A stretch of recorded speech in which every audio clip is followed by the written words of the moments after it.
राधे राधे दोस्तों। करवा चौथ के बाद कार्तिक मास के कृष्ण पक्ष की अष्टमी को माताएं अपनी संतान के लिए अहोई अष्टमी का व्रत रखती हैं। यह व्रत संतान की अच्छी सेहत और उसकी लंबी उम्र की कामना के लिए रखा जाता है। अहोई अष्टमी के दिन माताएं अपने पुत्रों की दीर्घायु और उनकी भलाई के लिए प्रातःकाल से ही लेकर गोधूली बेला तक उपवास रखती हैं और शाम के समय में आकाश में तारों को देखने के बाद व्रत तोड़ा जाता है।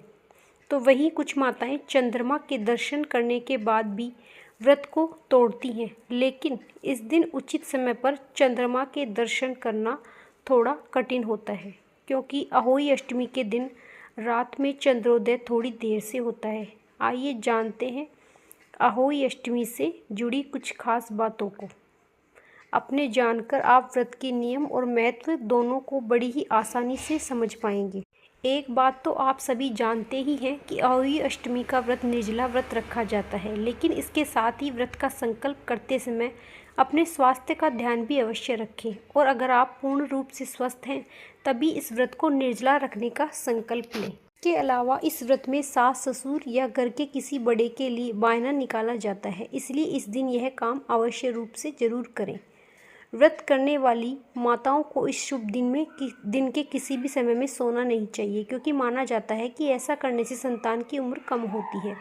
इस दिन व्रत का भोजन पूर्ण रूप से अपनी देखरेख में और सात्विक ही बनाएं, अर्थात इस दिन भूल से भी प्याज लहसुन आदि का प्रयोग ना करें। इसके साथ ही एक बात का ध्यान रखें कि इस दिन कई जगह करवा चौथ पर इस्तेमाल किए गए करवे को ही पूजा में प्रयोग में ले लिया जाता है, लेकिन आप ऐसा बिल्कुल ना करें। साथ ही पहले से इस्तेमाल की हुई पूजा सामग्री का इस्तेमाल ना करें, यह भी अच्छा नहीं माना जाता। इस दिन अष्टमी के व्रत की पूजा शुरू करने से पहले भगवान गणेश जी की पूजा पहले अवश्य रूप से कर लें, क्योंकि आप जानते ही हैं कि किसी भी पूजा का हमें पूर्ण फल तब मिलता है जब पूजा की शुरुआत श्री गणेश से हो। अगर इस साल आप पहली बार ये व्रत कर रहे हैं तो इस बात का खास ध्यान रखें कि सुबह स्नान के बाद झाड़ू लगाने और कबाड़ निकालने जैसा कोई भी काम ना करें। और साथ ही इस दिन करवा चौथ की तरह अहोई अष्टमी के दिन भी चाकू, कैंची, सुई, धागा आदि का इस्तेमाल नहीं करना चाहिए।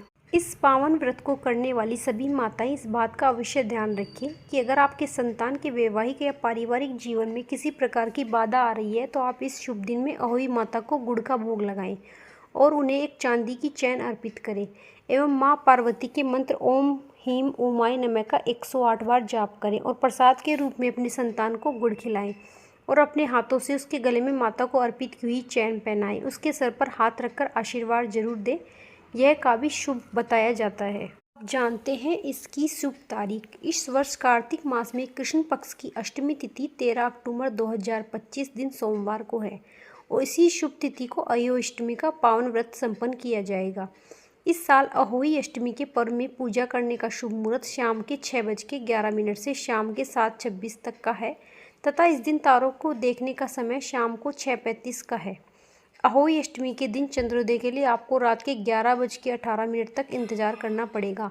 इस शुभ दिन में अष्टमी तिथि का प्रारंभ 13 अक्टूबर 2025 को ही सुबह के 9:54 से शुरू हो रहा है। 14 अक्टूबर 2025 को सुबह के 8:39 तक समाप्त हो जाएगा। जैसा कि आपको पता ही होगा कि अहोई अष्टमी की पूजा के लिए चांदी की अहोई बनाई जाती है, जिसे शाहू भी कहते हैं।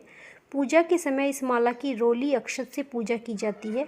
इसके बाद एक कलावा लेकर उसमें शाहू का लॉकेट और चांदी के दाने डालकर माला बनाई जाती है। व्रत करने वाली माताएं इस माला को अपने गले में अहोई अष्टमी से लेकर दिवाली तक धारण करती हैं। मान्यता है कि इससे संतान की आयु लंबी होती है। देखिए, आप अपनी जगह और मान्यता के अनुसार ही इस व्रत को कीजिएगा। अगर आपको हमारी ये छोटी सी जानकारी अच्छी लगी हो तो चैनल को लाइक, सब्सक्राइब, कमेंट में जय माता दी लिखना नहीं भूलिएगा। और आप सभी को अहोई अष्टमी की शुभकामनाएं। राधे राधे।